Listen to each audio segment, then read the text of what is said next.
Bus charge. Okay. Autorickshaw അയ്യോ 10 രൂപ. അതും ഓക്കെ. പക്ഷേ ഈ 3 രൂപ എവിടെ പോയി? ആ 3 രൂപ നമുക്ക് പിന്നെ കണ്ടുപിടിക്കാം. അത് പറ്റിയല്ലോ. എവിടെ പോയി അറിയണ്ടേ? അയ്യോ ഇത് എന്തിനെങ്കിലും ചെലവായി കാണും. ചെലവായതിന്റെ അല്ല, ആറ്റിൽ കളഞ്ഞാലും അളന്ന് കളയണം. ഇതേന്ന് ബാങ്കിൽ പോണ്ടേ? കുളിമുറിയിൽ വെള്ളം കോരി വെച്ചിട്ടുണ്ട്. കുളി കഴിഞ്ഞിട്ടാവും അളന്ന് കളയിലൊക്കെ.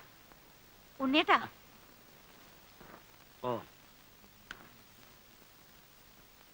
എടി, എന്നാലാ 3 രൂപ ഞാൻ അറിയാതെ പോകാൻ പാടില്ലല്ലോ. നിനക്ക് അറിഞ്ഞൂടാ. ഇങ്ങനെയുണ്ട് ഒരു പിശുക്കൻ.